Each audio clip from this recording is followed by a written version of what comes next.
je vais vous raconter Le destin blanc de Miyuki. Ce livre va nous emporter très loin dans l'espace et dans le temps, dans un Japon d'il y a des siècles, et vous allez voir que la bêtise de 2 empereurs qui se battent va provoquer des catastrophes que seuls les enfants sauront réparer. Allons-y. Le destin blanc de Miyuki. On dit, dans certaines régions du monde, que le prénom n'est jamais donné au hasard. Comme une graine, il recèle le destin de la personne qui le porte. On dit aussi que ce qui a été mal fait doit un jour être réparé. Voici, pour illustrer ces 2 idées, ce qu'il advint il y a fort longtemps au pays du soleil levant. Il était une fois 2 royaumes qui étaient aussi beaux l'un que l'autre. Leurs montagnes étaient d'égale hauteur, leurs rivières coulaient de haut en bas en fredonnant de belles chansons et leurs terres fertiles recevaient tous les ans la visite de 4 saisons. Pourtant, depuis des années, par une sorte de tradition, les 2 empereurs Takeshi et Shikao se chicanaient sans arrêt. À tour de rôle, chacun envoyait des soldats chez l'autre avec pour mission de voler ses poules, d'arracher de beaux légumes dans son jardin, de piétiner ses fleurs. Mais tant que leur rivalité se limitait à ce genre de larcin et à de menues destructions, ce n'était pas grave. C'était seulement enfantin. Jusqu'à la terrible année où Takeshi fit quelque chose d'effroyable. Il ordonna qu'on enlève Jin, la dernière-née de Shikao. Délicieuse et tout en finesse, la princesse Jin était jolie comme une fleur de coquelicot. À 4 ans, à l'âge de l'émerveillement, elle aimait courir derrière les papillons blancs. Ce ne fut donc pas difficile, comme on appâte un petit poisson innocent, de l'attirer au fond du jardin de son père en agitant, au-dessus du mur de l'enceinte, un merveilleux cerf-volant. Apercevant l'oiseau de soie, la fillette arriva en poussant des cris de joie. Mais tapie dans l'ombre d'un buisson, un homme de main de Takeshi sauta sur elle et l'attrapa. Ensuite, il la fourra dans un sac où se trouvaient des provisions, ficela le sac et le jeta au fond d'une charrette en bois. 15 jours plus tard, fatiguée et étourdie par le voyage, Jin sortit la tête de son sac. Elle se trouvait sur une table et le médecin impérial de Takeshi l'examinait. La fillette ne comprenait rien à ce qui lui arrivait. Le vieil homme la rassura, caressa sa joue plus douce qu'un pétale et lui donna à boire le contenu mielleux et très sucré d'un flacon.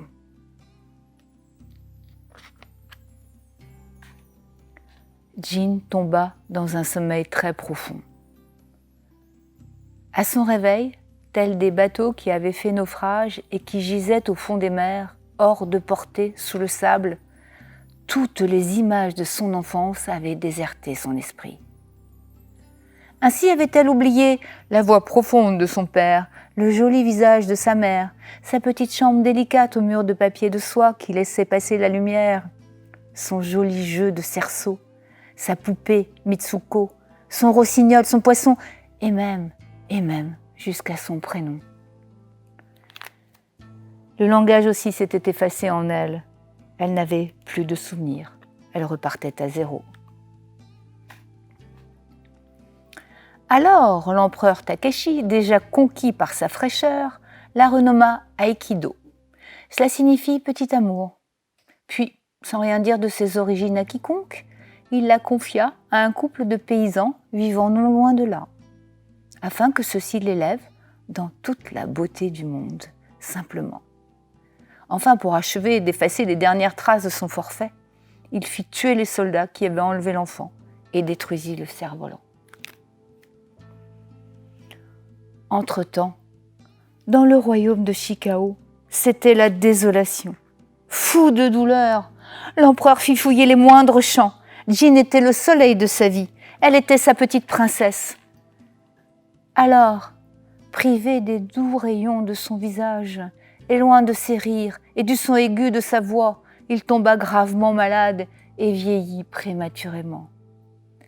En même temps que ses cheveux et sa barbe blanchissaient, son grand et beau pays pâlissait, tant et si bien qu'en quelque temps, toutes les couleurs de l'arc-en-ciel se volatilisèrent et disparurent aux quatre vents. Il n'y avait plus de bleu dans l'air, plus de vert sur terre, et le rouge n'était plus la couleur des coquelicots dans les champs. Le royaume de Chikao était devenu blanc. Puis le temps passa, qui fait pousser les roseaux, et Aiko, anciennement Jin, s'allongea comme une tige. De son enfance, elle avait gardé sa peau blanche, ses cheveux noirs et sa bouche rouge coquelicot. Quand elle atteignit l'âge de 16 ans, l'empereur Takeshi la fit venir jusqu'à lui. Il ne l'avait pas revue depuis son enlèvement. Aussitôt qu'il l'aperçut, il tomba sous son charme, la demanda en mariage, et sous un cerisier en fleurs eut lieu la célébration. De leur union naquit une fille. Alors, comme le voulait la tradition, l'empereur, son père, se retira sur les hauteurs de la montagne afin d'entendre son prénom. Pour arriver jusqu'aux oreilles des humains, la voix venue du fond des âges pouvait emprunter 3 chemins: le souffle du vent, le chant de l'eau, la bouche des animaux. En quête de l'endroit favorable, Takeshi grimpa très haut. Et à la nuit tombée, il s'assit sur un rocher situé près d'un cours d'eau et caressé par un saule. Pendant longtemps, l'empereur n'entendit rien. Puis il ferma les yeux dans une position de méditation profonde, propice à la concentration. Il se sentait fort de la naissance de sa fille et semblait avoir oublié les circonstances cruelles par lesquelles l'aïkido, qui s'appelait Jin, était arrivé jusqu'à lui. Mais le temps n'efface pas les choses. Il les inscrit à tout jamais dans la grande histoire du monde et le moment venu, d'un coup de vent, peut les réveiller en sursaut. « Miyuki » siffla soudain le vent en secouant les branches du saule. « Miyuki » répéta l'eau en faisant danser ses flots. « Miyuki » cria un petit oiseau. Alors, dans l'aube fraîche qui se levait, Takeshi joignit les mains et remercia vivement la nature. Silence de neige profonde, c'est ce que signifie Miyuki dans le langage nippon. Alors bien sûr, Aikido trouva ça très beau, mais ça sonnait au fond d'elle-même comme une étrange prémonition. Sa fille serait-elle muette? Allait-elle tomber malade? Par la grâce du grand Bouddha, Miyuki grandit normalement. Débordante d'énergie, elle était tout en harmonie. De sa mère, elle avait hérité la fraîcheur de la rosée et la gaieté du coquelicot.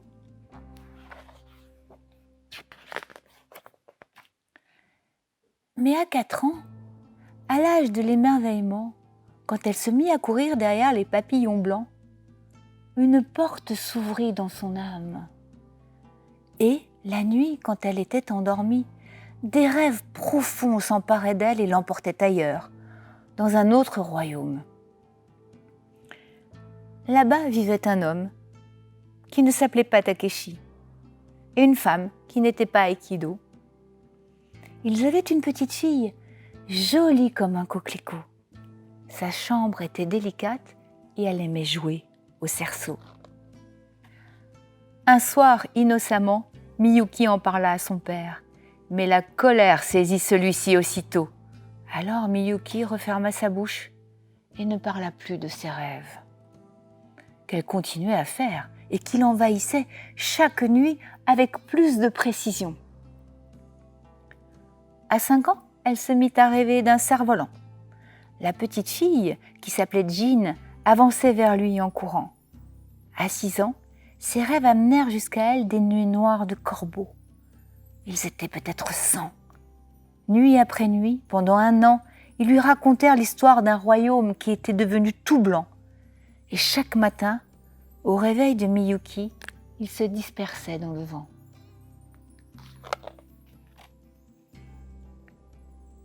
Pourtant, par un matin d'hiver, alors que Miyuki venait de se réveiller, elle aperçut un corbeau noir dans le jardin qui l'attendait silencieusement. Elle enfila son manteau rouge et alla vers lui tout doucement. Mais au moment où elle allait le rejoindre, l'oiseau gris agita les ailes et se posa un peu plus loin, lentement. Là, un autre corbeau attendait, et ainsi de suite. Ils étaient pleins, qui semblaient lui dessiner un chemin. Miyuki le suivit en marchant.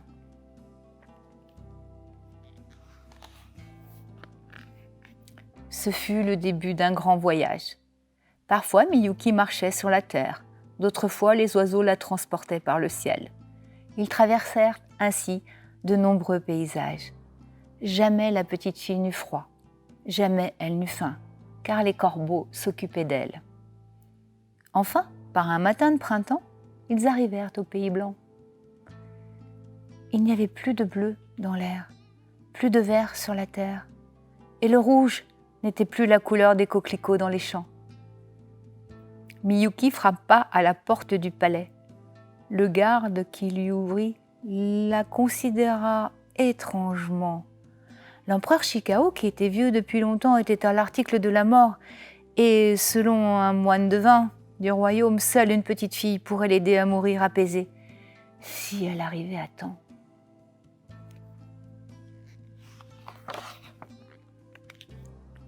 Après avoir reconnu le palais dont elle avait rêvé souvent, Miyuki fut conduite jusqu'à la chambre impériale où flottait une odeur d'encens.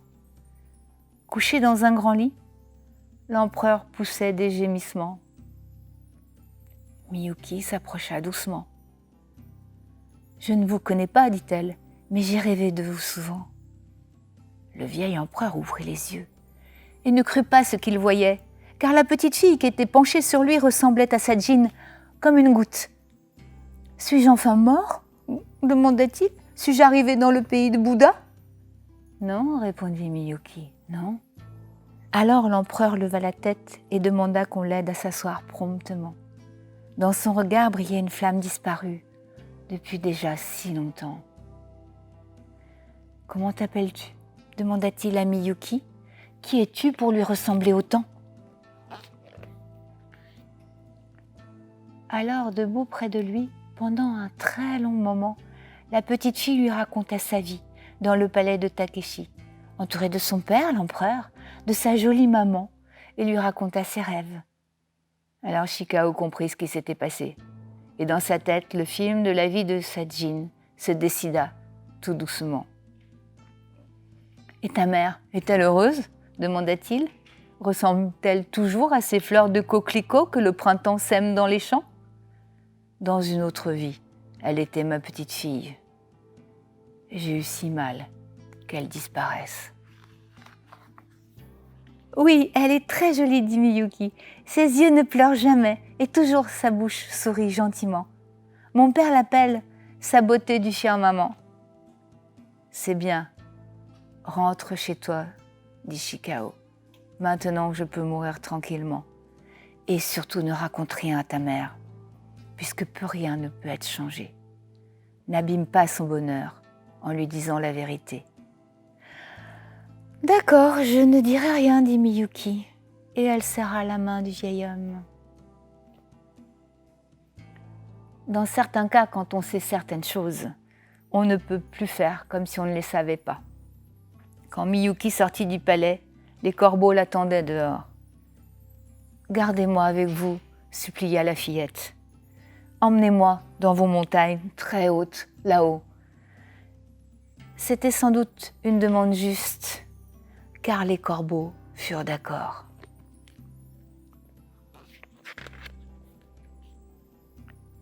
Alors un autre voyage commença, chaque jour émaillé de jolies fleurs printanières, et à chaque pas de Miyuki, une couleur réapparaissait derrière elle, dans le royaume que la tristesse d'antan avait habillé de blanc.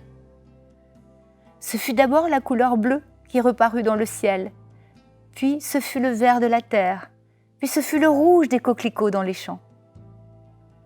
On dit que lorsqu'elle arriva au sommet de la montagne enneigée, où vivaient les oiseaux noirs, Miyuki, silence de neige profonde, était presque devenue blanche. Quant à la suite de l'histoire, elle diffère selon qu'on la raconte dans le nord ou dans le sud du pays. Une version dit par exemple qu'un petit garçon vivant dans le palais de Shikao, fasciné par la petite fille, la suivit jusqu'aux montagnes très hautes. Une autre dit que Miyuki vécut avec les corbeaux et qu'elle devint corbeau elle-même à la fin de sa vie. Une troisième version raconte que sa mère, qui ne supportait pas son absence, pria la déesse du soleil afin qu'elle l'aide à retrouver son enfant. On dit beaucoup de choses. Ce qui est sûr, c'est que le destin de Miyuki était de venir au monde pour réparer un ancien mal, silencieusement.